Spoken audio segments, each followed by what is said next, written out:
ایک شخص ہے وہ حرم میں امام رضا میں آتا ہے، آج سے 30 سال پرانا واقعہ ہے۔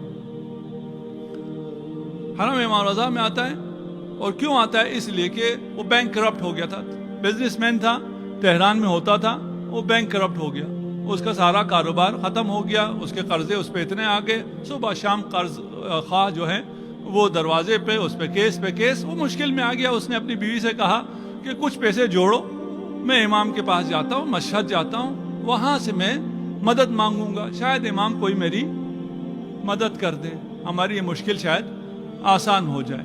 اس کے اپنے پاس تو کوئی پیسہ رہا نہیں تھا، بیوی نے کچھ پیسے جوڑے، اس کو کرایہ کر کے دیا، اور وہ ان پیسوں کو جیب میں ڈال کے مشہد پہنچ گیا، زری کے سامنے گیا۔ خدا ہم سب کو یہ زیارت نصیب فرمائے۔ جو گئے ہیں وہ جانتے ہیں کہ جو بھی مشکل ہو وہاں ساری مشکلات حل ہو جاتی ہیں، انسان کو سکون آ جاتا ہے، مشکل حل ہونے سے پہلے اطمینان ہو جاتا ہے کہ میری مشکل حل ہو گئی ہے۔ یہ شخص بھی کہتا ہے میں دعا کر رہا تھا، دعا کرتے کرتے مجھے سکون سا مل گیا، مجھے یقین ہو گیا میری مشکلات حل ہو گئی۔ اب تو جاؤں گا، تہران پہنچوں گا تو پتہ چلے گا مشکلات حل ہوئی ہیں نہیں ہوئی، لیکن یہاں جب سکون آیا میں نے شکریہ کیا امام کا اور میں واپس چل دیا۔ اگر آپ گئے ہوں تو آپ جوتے رکھتے ہیں، کفشداری ہے، وہ ایک ٹوکن سا دیتا ہے، اس نے جیب میں ہاتھ ڈالا ٹوکن نکالنے کے لیے، دیکھا جیب کٹ گئی، ٹوکن بھی نہیں ہے، وہ جو تھوڑے سے پیسے تھے واپسی کا کرایہ تھا، دوپہر کا کھانا تھا، وہ بھی جیب سے چلا گیا۔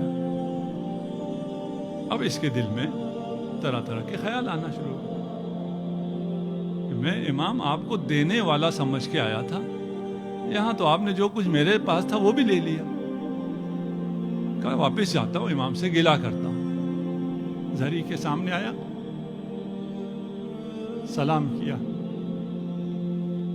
کہتا ہے کہہ نہیں سکا، زبان پہ نہیں لا سکا، لیکن دل میں یہی تھا کہ آپ تو دیکھ رہے تھے نا، میں کوئی پہلی دفعہ بھی نہیں آیا، میں بارہا آپ کے پاس آیا ہوں، پہلے جب آیا تھا میرے پاس اتنا ہوتا تھا، جیب کٹ جائے تو بھی کوئی حرج نہیں تھی، اب تو میرے پاس کچھ بھی نہیں ہے، میں یہی سارا تھا، اب میں کس سے مانگوں، میں کیا کروں؟ آپ اگر دیکھ رہے تھے تو آپ نے میرے ساتھ یہ کیوں کیا؟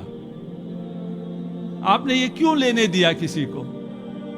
خیر وہاں سے آخری سلام کر کے کہتا ہے میں واپس چلا، کچھ کر تو سکتا نہیں تھا، مانگ بھی نہیں سکتا تھا، دل میں آیا نہ مانگوں کیا کروں، حرم پہ میں مانگ لیتا ہوں، خود تاجر تھا، اچھا خاصا تھا، آتا تھے، ہم کہتے تھے یہ بھیک مانگ رہے ہیں، پروفیشنل ہیں، جس سے بھی میں کہوں گا وہ یہی کہے گا، اس نے اس سے کہنے کی کوشش کی، اس سے کہنے کی کوشش کی، اس سے کہا نہیں گیا۔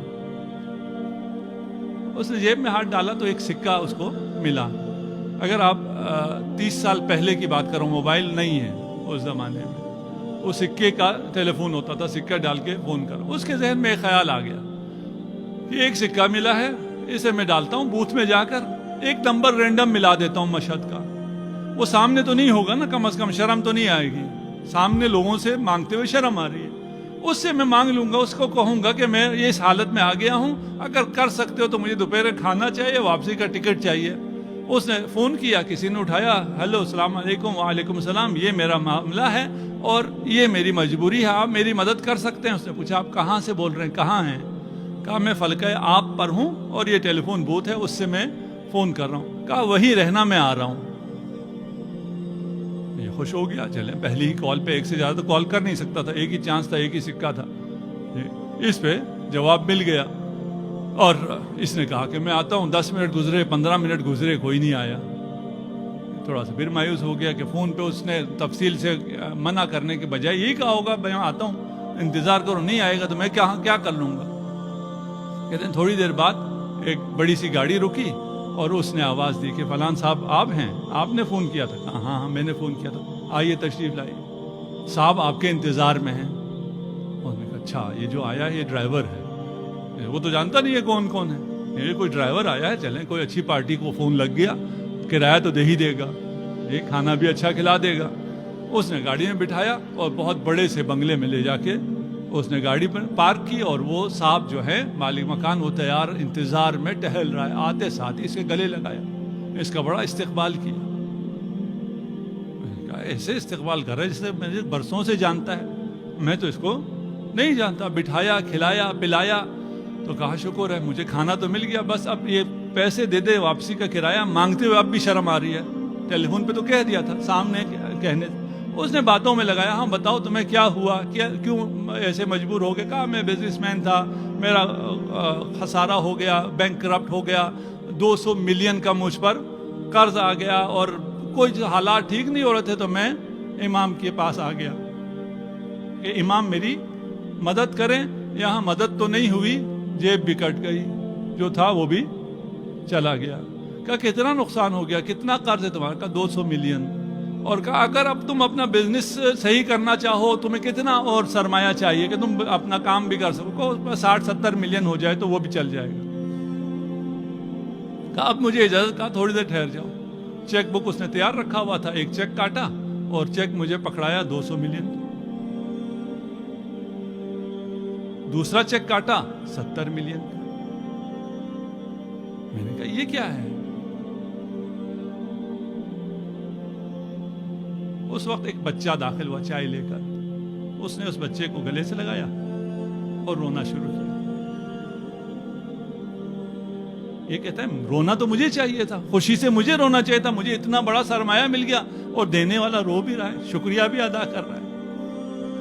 کہا ماجرا کیا ہے, داستان کیا ہے؟ اس نے پھر سنانا شروع کیا. کہا یہ میرا بیٹا سرطان کا مریض ہو گیا تھا, میں نے بڑا علاج کرایا, مشہد میں علاج کرایا نہیں ہوا, تہران گیا علاج کرایا نہیں ہوا. کہا یہ علاج ہے.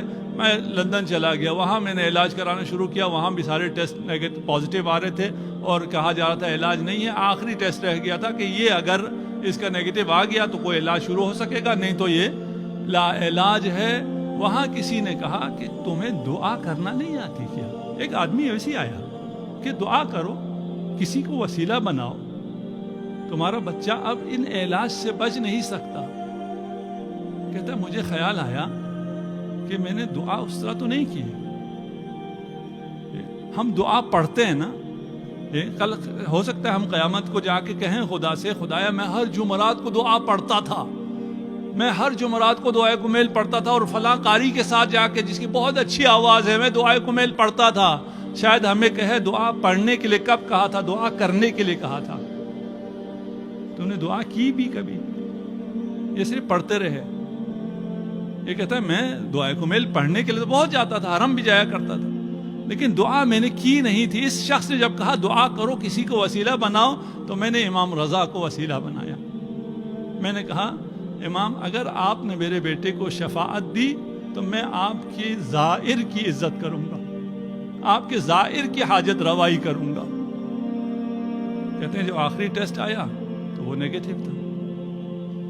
اور ٹیسٹ کیے, میرا بچہ, انہوں نے کہا اس کو تو کچھ ہے ہی نہیں, اسے تو شفا مل گئی ہے. میں نے کہا کوئی علاج, کوئی آپریشن, کوئی کیمو تھراپی, کوئی ریڈیو تھراپی کا کچھ بھی نہیں, جب اس کو کچھ ہے ہی نہیں. میں بچے کو واپس لے کے آیا اور میں نے یہاں بھی سارا دوبارہ ٹیسٹ کرایا, سب نے کہا یہ بالکل صحیح ہو گیا. انسان ہے, اتنی بڑی چیز ہونے کے باوجود بھی وہ بھول جاتا ہے. کہتا ہے میں اپنا وعدہ بھول گیا, میں نے جو امام سے وعدہ کیا تھا کہ میں کسی زائر کی مدد کروں گا, اسے خوش کروں گا, میں بھول گیا. کل رات امام میرے خواب میں آئے کہ تجھے اپنا وعدہ یاد ہے, میرا زائر کل آ رہا ہے, وہ پریشان حال ہے, اس کی مدد کرنا. میں پریشان تھا کہ میں اس زائر کو کہاں سے ڈھونڈوں, مجھے کیا پتا وہ کون سا زائر ہے جو پریشان حال ہے, اس کی پریشانی کو میں نے برطرف کرنا ہے. اتنے میں تمہارا فون آ جاتا ہے. ہمیں سمجھ میں نہیں آتا کہ ہم سے کبھی کبھار جو لیا جاتا ہے وہ دینے کے لیے لیا جاتا ہے. وہ جس پیسے پہ تمہیں اعتماد تھا, جس پہ تم بھروسہ کر رہے تھے, وہ تم سے لیا جاتا ہے تاکہ جو حقیقی بھروسہ ہے اس کی طرف متوجہ ہو جاؤ. یہ دینے والے مقام پر ہیں, یہ لینے والے نہیں ہیں. ان کی سیاست بالکل مختلف سیاست ہے, ان کی زندگی, ان کی حکومت بالکل مختلف حکومت ہے. علی ابن ابی طالب جو کہتے ہیں شاید کوئی ایک ایسا فرد ہو جو مجھ سے کم تر ہو میری حکومت میں, اور وہ خود حکمران ہے 50 سے زیادہ ملکوں کا آج کل کے حساب سے. یہ عطا امیر المؤمنین ہے.